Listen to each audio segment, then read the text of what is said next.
quand on vous parle de tous les produits qui existent aujourd'hui sous de très belles formes, sous de très beaux formats, bien présentés, bien écrits, bien agencés. Je crois que c'est ça le développement local, c'est ça le développement de la base. Et partout au Sénégal, les femmes surtout s'y mettent et transforment nos produits. Donc c'est d'abord ça, en tout cas, qui m'a beaucoup impressionné. Le village du Mayer, du ministère de l'Agriculture et de l'Équipement rural, qui montre que véritablement la base du développement d'un pays, c'est l'agriculture. Et c'est la transformation des produits agricoles. Et c'est ça que les exposants nous ont montré durant tout notre parcours, bien entendu. Une note spéciale à la Sonacos que j'ai l'honneur de diriger, à sa filiale la Cetuna, qui est notre maison qui fabrique de l'aliment de bétail et qui était fermée depuis très longtemps. Et nous avons remarqué en tout cas qu'il y a un engouement autour de nos stands, il y a un engouement surtout autour de notre produit Yafal et Yafal Ladoum. Et je suis heureux de le constater et je suis heureux aussi avec le soutien du président Macky Sall d'avoir été avec notre équipe à l'origine de cette reprise des activités de cette usine de fabrication d'aliments de bétail. Oui, cette année nous avons fait en tout cas une meilleure campagne que celle de l'année passée. Pour la campagne 2019-2020, je crois que c'est ça, nous étions à 28 000 tonnes. Et pour la campagne 2020-2021, nous avons commercialisé, nous avons acheté 68 000 tonnes 500. Bien entendu, c'est en deçà de nos attentes, c'est en deçà de nos possibilités, mais nous pensons que la campagne 2021-2022 va nous permettre de nous rattraper et va nous permettre d'acheter des quantités de graines beaucoup plus importantes. Et comme vous le savez, quand on parle d'arachide, on parle aussi de l'huile d'arachide, qui est l'une des meilleures huiles, pour ne pas dire la meilleure huile, parce que l'huile d'olive, ce n'est pas vraiment pour faire la cuisson, mais peut-être pour faire autre chose. Donc la meilleure huile aujourd'hui du monde, c'est l'huile d'arachide. Et j'ai le plaisir d'annoncer à la population sénégalaise que l'huile d'arachide va revenir dans les rayons, va revenir dans le marché d'ici quelques semaines, sous de nouvelles formes, sous un nouvel habillage, avec de nouvelles couleurs. Donc le grand retour de l'huile d'arachide sur le marché national. Bien entendu, le prix sera un peu plus cher, mais la santé n'a pas de prix, la santé n'a pas de coût. Et tout le monde sait que la consommation de l'huile d'arachide nous met à l'abri de beaucoup de maladies. Et je crois que les consommateurs l'attendaient, les Sénégalais l'attendaient. On pense que courant juillet ou plus tard, l'huile d'arachide sera encore de retour parce que nous sommes en train de triturer notre collecte au niveau de Kaolack. Une bonne partie est déjà arrivée à Dakar. Nous allons en tout cas apparaître sous une nouvelle charte graphique, sous de nouvelles couleurs, sous de nouveaux formats. Donc, disons, grand retour à l'huile d'arachide dans le marché. Alors, bi ma duggee sànq ci village du ministère de l'Agriculture et de l'Équipement rural, vraiment,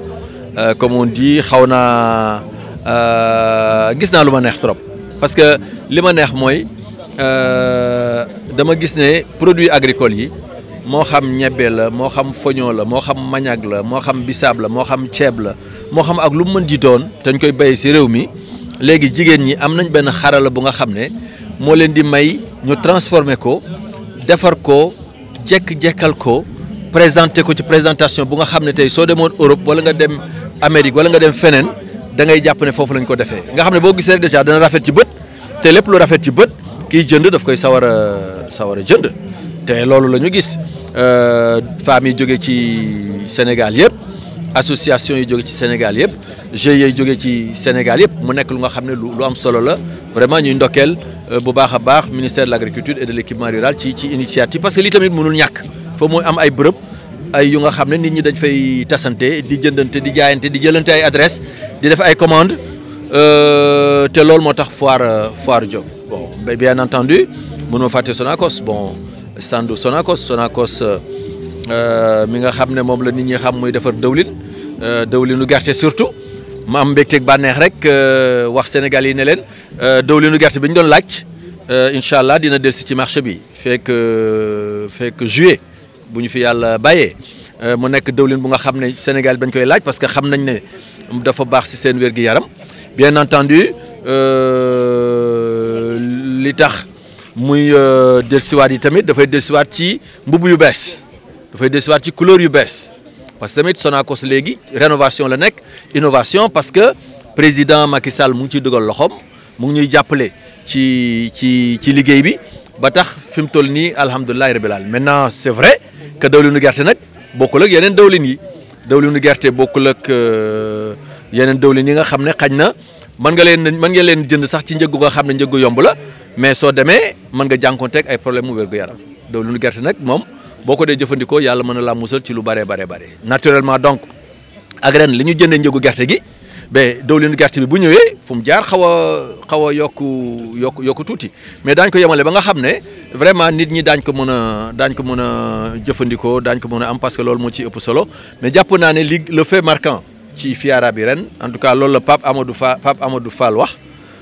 ma koy gërëm di ko sant tey bu ñu doon décerner benn satisfecit mais alors monsieur le conseil technique m'a dit tout à l'heure que bu ñu doon décorer stand bi nga xam ne moo fi gën a coloré moo fi gën a yanji stand Sonacos lay doon Pape Amadou Fall ne bu ñu doon décorer stand bi nga xam ne mooy révélation wu foire bi standu Setuna la Setuna nekk filialu Sonacos nekk kër gi nga xam ne mooy defar aliment jur gi muy li nga xam ne moom la jur gi di dundee tem ci koy defal ci quantité ak qualité bu nga xam ne qualité bu am solo la yaakaar naa ne éleveurs yi dégg ngeen seen i témoignage ñoom ñi nga xam jot nañ ko essayé nee nañ aliment bi bu mucc ayib la ñu ciy sant yàlla bu baax parce que Setuna dafa tëjoon ëpp na fukki at kon tey suñu président Macky Sall jàppale ba ñu dekkalaat ko taxawalaat ko mais duñ def lu dul sant yàlla te qualité boobu ñu nekk nag man loolu laa leen wax ñu resté ci nañuy resté ci qualité parce que qualité mooy li nga xam ne moom moo am mucc. waaw ni ñu koy xaymaa mooy daaw jéeg 28 000 tonnes lañ amoon daaw ñu am 68 000 tonnes 500 kon bii ñu passé moo dàq ba ca ginnaaw ñuy ñaan bii ñu jëm